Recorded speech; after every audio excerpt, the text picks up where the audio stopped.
नमस्कार दोस्तों, स्वागत है आपका हमारी चैनल पर। क्या आपने कभी सोचा है आखिर क्यों कोणार्क सूर्य मंदिर को ब्लैक पैगोडा कहा जाता था? क्या सच में कभी इस मंदिर में भगवान सूर्य की मूर्ति हवा में लटकी हुई थी? और आखिर क्यों आज तक इस मंदिर का गर्भगृह बंद पड़ा है? उसमें ऐसा क्या छिपा है जिसे दुनिया से छुपाया जा रहा है? आज हम जानेंगे कोणार्क सूर्य मंदिर की वो अद्भुत कहानी जो सिर्फ एक मंदिर की नहीं बल्कि प्राचीन भारत की विज्ञान, कला और वास्तुकला की सबसे बड़ी उपलब्धि की कहानी है। और हाँ, अगर आपको ऐसे ऐतिहासिक और रहस्यमय विषय पसंद हैं तो हमारे चैनल को सब्सक्राइब करना और वीडियो को लाइक करना ना भूलें। दोस्तों, उड़ीसा के पुरी जिले से करीब 35 किलोमीटर दूर चंद्रभागा नदी के तट पर स्थित है कोणार्क सूर्य मंदिर। इसे सूर्यदेव के रथ के आकार में बनाया गया है, जिसमें 7 घोड़े और 24 पहिए हैं। लेकिन सवाल यह है कि आखिर इस मंदिर का निर्माण कैसे शुरू हुआ? कहानी जाती है द्वापर युग से, भगवान श्री कृष्ण के पुत्र सांब से। सांब अपनी सुंदरता और ऐश्वर्य के लिए प्रसिद्ध थे, लेकिन इसी अहंकार में उन्होंने कई मर्यादाएं तोड़ी। नारद मुनि ने उन्हें और उकसाया और परिणाम ये हुआ कि श्री कृष्ण ने अपने ही पुत्र को कौड़ का श्राप दे दिया। सांब ने कई ऋषियों से उपाय पूछे। आखिर में महर्षि कटक ने उन्हें कहा कि केवल सूर्यदेव की तपस्या से ही मुक्ति मिल सकती है। सांब ने चंद्रभागा नदी के किनारे 12 वर्षों तक कठोर तप किया। सूर्यदेव प्रकट हुए और सांब का कौड़ दूर कर दिया। सांब ने आभार स्वरूप वही सूर्यदेव का भव्य मंदिर बनवाने का निश्चय किया। इसी स्थान को कहा गया कोणार्क, यानी कोण प्लस अर्क, सूर्य का स्थान। हालांकि जो मंदिर आज खड़ा है वो 13वीं शताब्दी में गंग वंश के राजा नरसिंह देव प्रथम ने बनवाया था। राजा की माता कस्तूरी देवी ने ही उन्हें प्रेरित किया कि ऐसा भव्य मंदिर बनाओ जो सूर्य की महिमा और गंग वंश के वैभव को युगों युगों तक जीवित रखे। राजा नरसिंह देव ने महान शिल्पकार बिशु महाराणा को यह जिम्मेदारी सौंपी और फिर शुरू हुआ वो अद्भुत निर्माण जो आज भी दुनिया के लिए एक रहस्य बना हुआ है। दोस्तों, सोचिए, आज से सैकड़ों साल पहले न सीमेंट था, न आधुनिक क्रेन और ना ही कंप्यूटर। फिर भी कोणार्क सूर्य मंदिर जैसे भव्य स्मारक को बनाया गया। मंदिर के 24 पहिए जो समय का गणना यंत्र सूर्य घड़ी थे।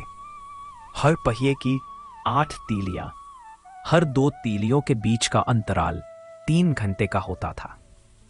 इन पहियों से आज भी आप समय देख सकते हैं, केवल अपनी उंगली की छाया देखकर। और सबसे अद्भुत बात, मंदिर के शिखर पर 52 टन का विशाल चुंबक रखा गया था जो पूरे मंदिर की संरचना को स्थिर और संतुलित रखता था।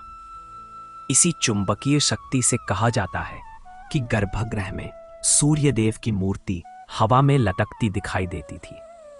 यह ऐसी तकनीक थी जिसे देखकर विदेशी व्यापारी तक चकित हो जाते थे। लेकिन वही चुंबक कई दुर्घटनाओं की वजह भी बना। समुद्र के पास से गुजरने वाले जहाजों के कंपास काम करना बंद कर देते थे।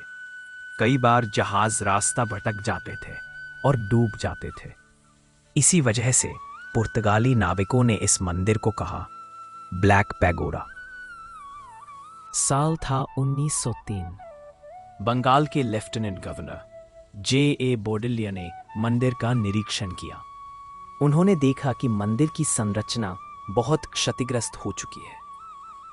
इसे बचाने के लिए उन्होंने आदेश दिया कि मंदिर के गर्भगृह को रेत से भर दिया जाए ताकि संरचना स्थिर रह सके। तब से आज तक मंदिर का गर्भगृह बंद पड़ा है। सवाल ये है, आखिर गर्भगृह के अंदर ऐसा क्या छिपा है? कुछ कहते हैं वहां आज भी अद्भुत मूर्तियां और रहस्यमय तंत्र छिपा है। कुछ कहते हैं कि गर्भगृह में तैरती हुई सूर्य मूर्ति अब भी मौजूद है। भारत सरकार ने हाल ही में इसे खोलने की योजना बनाई थी, लेकिन तकनीकी कठिनाइयों की वजह से ये काम अभी अधूरा है। लेकिन दोस्तों, कोणार्क की कहानी बिना धर्मपद के अधूरी है। विशु महाराणा का 12 वर्षीय पुत्र धर्मपद, जिसने जन्म से अपने पिता को देखा ही नहीं था, मंदिर निर्माण के अंतिम चरण में आया। जब शिखर पर कलश स्थापित नहीं हो पा रहा था, धर्मपद ने अपनी कुशल गणना से उसे स्थापित कर दिया। लेकिन उसे डर था कि राजा बाकी कारीगरों को अयोग्य समझकर दंड ना दे। अपने पिता और अन्य कारीगरों की जान बचाने के लिए धर्मपद ने चंद्रभागा नदी में कूदकर प्राण त्याग दिए। राजा को जब ये सब पता चला, उन्होंने इसे अशुभ मानकर मंदिर में पूजा अर्चना बंद करवा दी। अगर आपको ये रहस्यमय कथा रोमांचक लगी हो तो हमारे चैनल को सब्सक्राइब जरूर करें और वीडियो को लाइक करें। दोस्तों, कोणार्क सूर्य मंदिर सिर्फ पत्थरों का ढांचा नहीं, बल्कि प्राचीन भारत के विज्ञान, खगोल शास्त्र और अद्भुत इंजीनियरिंग का जीवित प्रमाण है। क्या कभी हम गर्भगृह के रहस्य को जान पाएंगे? क्या वहां सच में कोई अद्भुत शक्ति या प्राचीन विज्ञान छुपा है? आपकी क्या राय है? हमें कमेंट में जरूर बताएं। जल्द मिलेंगे एक और रहस्यमय और ऐतिहासिक कहानी के साथ।